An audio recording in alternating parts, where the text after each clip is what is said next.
langsung saja kita undang ke panggung Midnight Live. Siapa tuh? Siapa lagi kalau bukan Lale Ilman Nino. Nino, welcome di Midnight Live. Ilman, Lale, silakan duduk. Luar biasa kan? Gimana? Halo, 1000 penonton Midnight Live. 1000 mah bayarannya.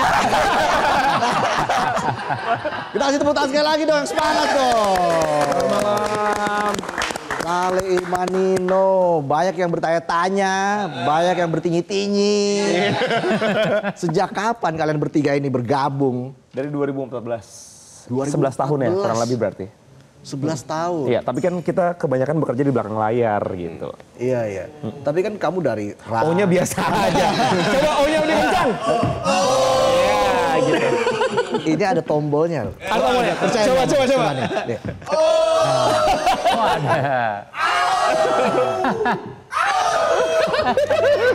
Keren ya? Keren. Ini hanya semua ilusi.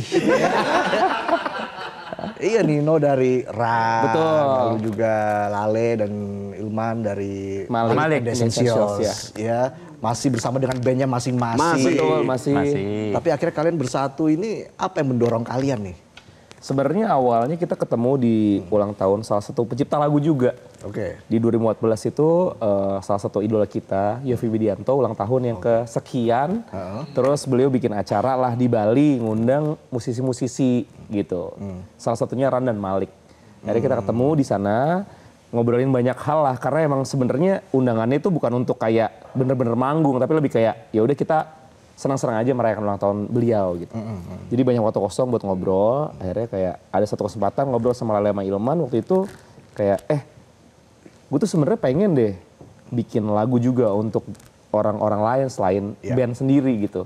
Dan ternyata Lale dan Ilman juga lagi merasakan keinginan yang serupa. Akhirnya kayak gue juga nih gitu kata Lale dan Ilman. Coba deh kita ntar balik ke Jakarta, kita coba bikin lagu bareng aja dulu. Kita tes dulu nih, chemistry-nya cocok apa enggak bikin lagu bareng. Oke. Cocok banget. Dan ternyata pulang dari sana kita coba bikin lagu cocok banget gitu. Kayak ini kayak hasil yang berbeda lagi dari karya cipta kami untuk band masing-masing gitu. Iya. Jadi Ilman tadi bilang chemistry-nya memang cocok banget ya. Iya. Benar. Jadi, Tahan dulu.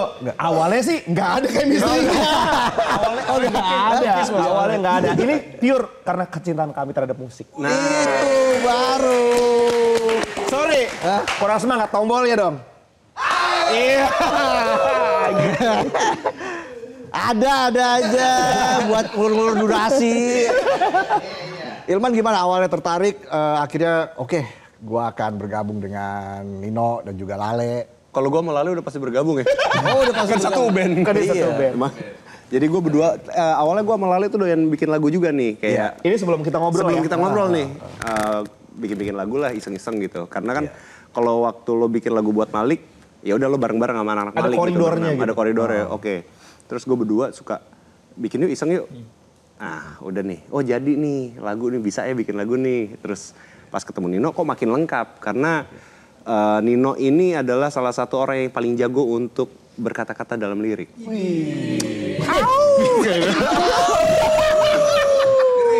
Jadi gue sama Lale bikin lirik itu kan, gini gak ya lirik gitu kan. Begitu Nino masuk, oh gini yang bener Le. Yang bener gitu. Jadi untungnya setelah kita bekerja sama bareng gitu ya, kayak kita semakin tahun tuh semakin tahu sebenarnya pos masing-masing tuh apa gitu. Kayak oh ternyata gue posnya ngerjain ini, dia posnya ngerjain itu gitu. Jadi sekarang tuh setelah 11 tahun, setiap kita dapat project atau dapat tugas untuk bikin lagu tuh kita bener-bener udah ya tanda kutip autopilot lah gitu. Setiap kita kayak ada klien datang pengen bikin lagu, ya udah kita rembukan bersama untuk beberapa menit pertama, abis itu kita pergi ke pos masing-masing untuk bikin kerjaan masing-masing, ketemu lagi untuk ngumpulin jadi lagu gitu. Oke, nah Lale sendiri apa sih tantangan yang lo hadapi ketika membuat sebuah lagu?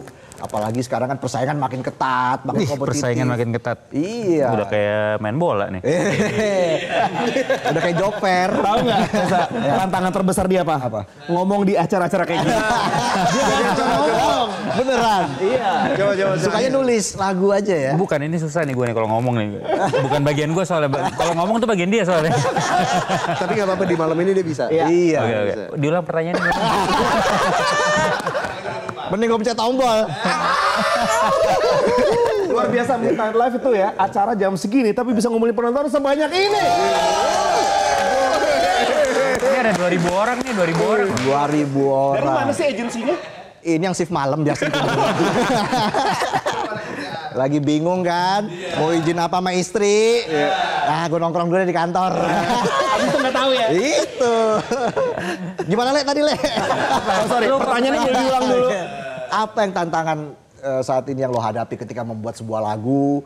Karena kompetisi dunia hiburan saat ini kan makin kompetitif, apalagi ada tantangan dari teknologi, AI dan sebagainya. Oh. Apakah ini lo anggap sebagai penghambat? AI deh, dari AI dulu. Sebenarnya kalau misalnya AI itu bukan menghambat sih, asalkan kita tahu cara buat mempergunakannya, memanfaatkannya. Oke. Tapi kalau tantangan terbesar pasti kalau untuk kita bertiga pasti waktu sih. Waktu. Soalnya waktu sama Ini bener-bener waktu ya. waktu sama duit ya. Iya, kebalik. Enggak, lebih ke waktu. Soalnya kan maksudnya tuh kegiatan masing-masing di band kita masing-masing kan pastinya kan lumayan padat ya. Maksudnya tuh di Ran, habis itu di Malik juga susah lah ya maksudnya untuk ngatur waktunya. Jadi ya once kita bisa kerja bareng-bareng itu emang bener-bener kita maksimalkan di hari itu gitu pastinya gitu. Oke. Waktu pastinya jadi pasti. Kita bisa bikin lagu dalam waktu hitungan jam gitu. Misalnya klien datang, kita bikinin dari scratch, dari nggak ada apa-apa sampai ada lagu tuh sejam dia udah bisa denger lah lagunya. 2 jam lah ya. Serius sejam. Jadi kayak karena sulitnya kita untuk mencari waktu duduk bareng di studio gitu. Jadi mungkin kayak dalam 1 minggu kita bisa ketemu 1-2 kali lah. Jadi kita maksimalkan banget waktunya. Waktunya ya beneran waktu Iya. Kita percaya. Waktu ya. Iya. Jadi sekarang waktu kan. ini, sekarang waktu. Jadi mungkin kayak setiap pertemuan tuh kita bisa bikin 2-3 lagu lah. Wow. Iya. Satu hari tuh. Satu hari. 1 hari ya? 2-3 lagu ya. Soalnya gini, maksudnya tuh ibaratnya gini. Oh, jadi rajin ngomong sekarang ya. Gue suka nih. Ini emang jam-jam gue nih kalau. Oh iya. Tadi sudah jam-jam segini juga sih. Lanjut. Jadi maksudnya tuh kenapa 2-3 lagu gitu ya. Maksudnya tuh kita bikin 2-3 lagu tuh buat pilihan. Pilihan untuk klien ya pada saat datang gitu. Moga-moga nggak cuma diambil 1, diambil 2. Jadi dari waktu yang tersedia kita bisa maksimalkan mendapatkan waktu yang sebanyak-banyaknya. Iya, cocok. Cocok? Iya, cocok. Kalau ada lagu yang nggak kepake bisa buat band masing-masing, Ran atau Malik gitu ya? Enggak, biasa kita tetap kasih ke klien berikutnya. Oh, tetap. Emang waktu itu sangat penting. Sangat berharga waktu itu. Nah, Ilman juga merasakan nggak apakah memang AI ini menjadi sebuah tantangan atau menjadi sebuah pendukung dalam menciptakan sebuah lagu? Kan kita nggak bisa maksain kayak ini kan ada teknologi baru, terus kayak enggak gitu. Jadi akhirnya kita manfaatin justru. Oke.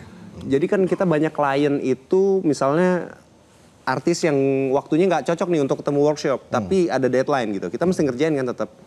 Jadi kita bisa bikinin guide vokalnya itu pakai bantuan AI. Misalnya yang take Lale, gue atau Nino gitu, suara cowok, penyanyinya kan cewek nih. Iya. Misal Tiara Andini Misalnya gitu. Tiara gitu. Oke. Ntar kita switch dulu jadi cewek, jadi kebayang deh, oh kalau cewek nyanyiin jadi gini nih lagunya. Jadi justru kita berteman dengan AI dan kita memanfaatkan AI. Oke. Tapi at the end, walaupun kita tahu kecanggihan teknologi bisa ngebantu kita juga dalam berkarya, cuma kalau misalnya kita sejauh kita bekerja ya, pengalaman bersama bantuan-bantuan dari teknologi gitu ya, apa yang dikerjakan dari hati tetap nggak bisa tergantikan sih. Itu dia. Menurut kita gitu. Iya, Sejauh ini ya, sejauh ini. itu Kita nggak tahu berapa tahun ke depan, tapi sejauh ini kayak apapun yang kayak orang-orang biasa request dari kita gitu. Kayak misalnya ada seorang penyanyi datang ke studio Lale Manino pengen bikin lagu seperti apa gitu. Iya.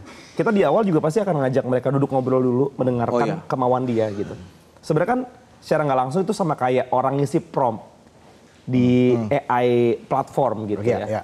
Cuma apa yang biasa kita terima gitu ya secara langsung sebagai manusia dari orang yang berharap dapat karya pulang dari studio kita itu tetap kayak cara untuk ngedigest dan cara untuk ngeproses semua informasi yang datang dari dia dan dilahirkan menjadi sebuah karya itu tetap berasa jauh lebih genuine sih dibanding apa yang lahir dari prom di platform teknologi. Pastinya. Dan pernah nggak lo ketemu sama artis yang akhirnya aduh ribet juga nih kayaknya, atau misalnya dia mintanya macam-macam akhirnya nggak ketemu atau justru seru banget karena kita banyak ketemu artis nih. Biasanya untuk bikin lirik, bikin cerita lagunya, itu kan kita butuh informasi apa ya lagi. Oke. Nah, jadi kita ngegali artis-artis itu, bisa kita ajak ngobrol. Jadi bos kita nyimpan banyak curhatan artis-artis itu. Oh iya, iya. Kalau pertanyaannya ada nggak sih yang ribet?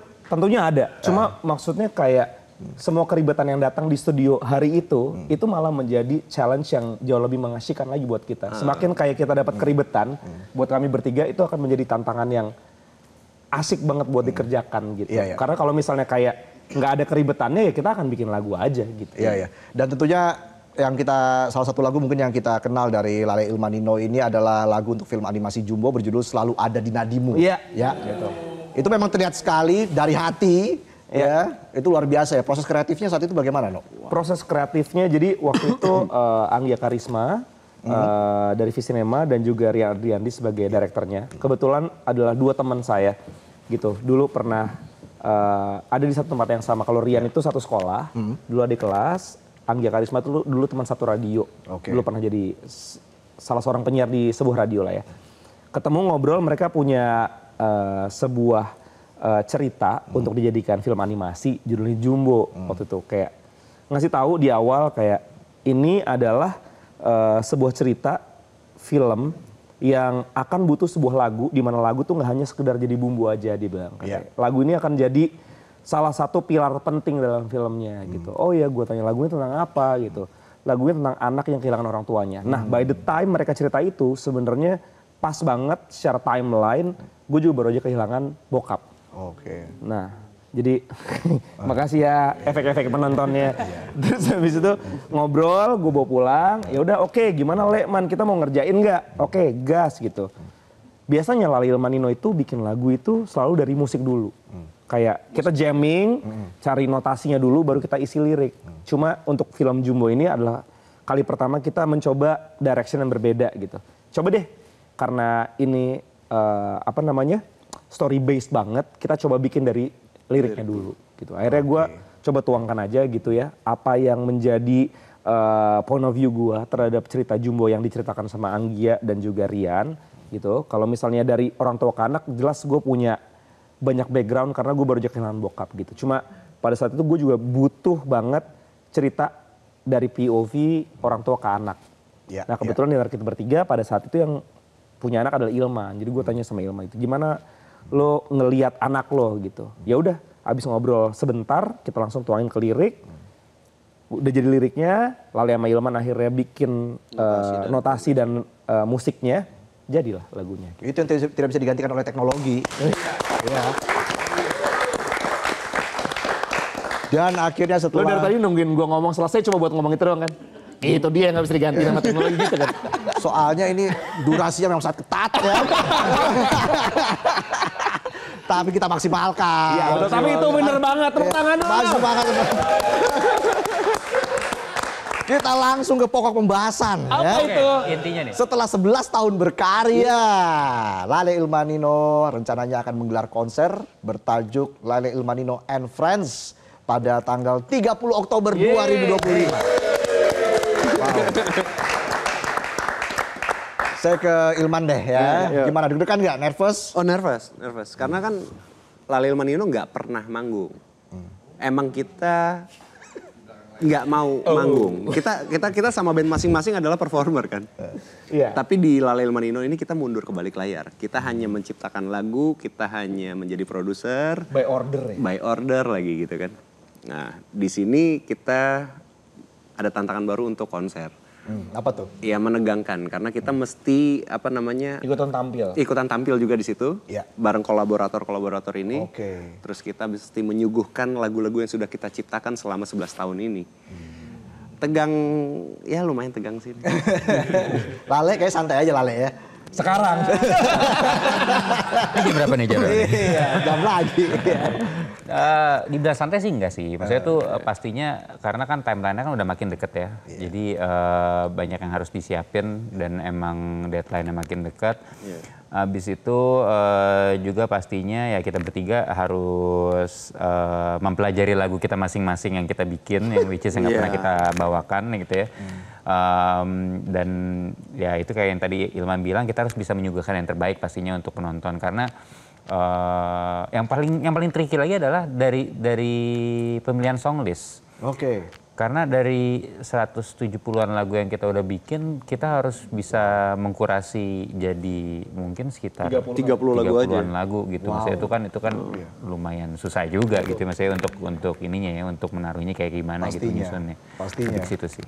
Reza hafal loh 50 lagu kita yang ciptain. Coba sebutin, Sa. Coba ini 50 ya, ngomong 50 coba, 50 lagu. Usah. Itu lagu yang tadi juga. Saya tahunya itu aja. No, jangan ngomongin lagu dah ke gua nggak ngerti beneran. Iya, oke, Apalagi oke. nyiptain lagu, gua nggak ngerti sama sekali. No. Makanya ini kita mau belajar sama mereka ini. Oke, tapi untuk nambahin sedikit dari Lali sama Ilman ya, kayak kita tahu di Indonesia itu setiap generasi tuh pasti punya pencipta lagu yang bikin konser gitu. Kalau misalnya kita ngelihat penampil bikin konser itu hal yang lumrah dan biasa. Maksudnya kayak bukan biasa dalam artian kayak ketika mereka konser biasa aja, enggak. Tapi maksudnya ya sudah pada umumnya penampil pasti akan bikin konser gitu. Kayak kita ngelihat band-band atau penyanyi solo bikin konser itu kan jadi kayak makanan musik Indonesia pada umumnya. Tapi kalau pencipta lagu bikin konser itu nggak selalu gitu. Jarang ya? Dari generasi ke generasi tuh, tapi selalu ada. Kayak misalnya kita ngelihat dulu ada pagelarannya Guru Soekarno Putra. Oh iya. Terus kemudian ada juga dilanjutkan Om Chandra Darusman. Terus abis itu ada juga Mas Yofi mungkin yang sampai sekarang pun masih aktif. Nah, kami Lali Ilmanino pengen banget bisa jadi entitas yang meneruskan perjuangan itu gitu. Wow. Generasi berikutnya juga butuh kayak satu entitas pencipta lagu yang bikin konser biar teman-teman di luar sana nih para penikmat musik tahu bahwa kayak sebenarnya di musik itu bukan cuma penampil aja kok gitu. Ada juga orang-orang yang bekerja selain mereka gitu, kayak kami di belakang layar gitu. Dan kami pun juga punya juga cara untuk bisa tampil di depan panggung. Caranya adalah untuk mempertunjukkan karya-karya yang sudah kami buat selama 11 tahun bersama para orang-orang yang bekerja bersama kami gitu. Kayak juga Reza mungkin kemarin juga sempat ngobrol juga sama banyak orang seputar kayak hal-hal yang ter-highlight belakangan ini di dunia musik gitu. Kayak ada kekhawatiran soal ini penyanyi sama pencipta lagu tuh sebenarnya hubungannya baik-baik aja nggak sih gitu ya kan? Pernah kan? Para penonton juga pada nonton kan waktu itu. Soal royalti. Soal royalti gitu. Nah kami pun juga di sini pengen jadi orang-orang yang pengen ngasih tahu keluar gitu ke publik bahwa kayak enggak kok, at least ya kita nggak ngomongin satu ekosistem gitu, tapi ekosistem yang Lali Ilmanino pengen nunjukin besok lewat konser Lali Ilmanino and Friends, kami dan para penampil kami di atas panggung nanti yang notabene adalah para penyanyi, hubungan kami baik-baik aja kok. Wow. Penyanyi dan pencipta lagu tuh baik-baik aja gitu. Dan kami percaya gitu bahwa konser Lali Ilmanino and Friends emang tajuknya merayakan 11 tahun perjalanan Lali Ilmanino. 11 tahun, 170 lagu, tapi sebenarnya yang pengen dirayakan tuh bukan Lali Ilmanino. Highlight utama dari konser kami adalah karya-karyanya. Gitu. Bahwa kayak karya-karya ini terjadi bukan hanya karena Lali Ilmanino. Kami mungkin sebagai pencipta lagunya atau penulis lagunya membantu untuk persalinannya gitu. Gimana caranya lagunya lahir. Tapi yang membuat lagu ini bisa jadi besar itu bukan hanya kami gitu. Kami hanya ngebantu lagu ini lahir aja. Tapi penampil-penampil, para penyanyi yang hadir untuk mengisi suara, untuk bisa ikut membesarkan lagunya itu juga sama pentingnya sama seperti kami gitu. Dan yang lebih penting lagi adalah mereka yang mendengarkan. Karena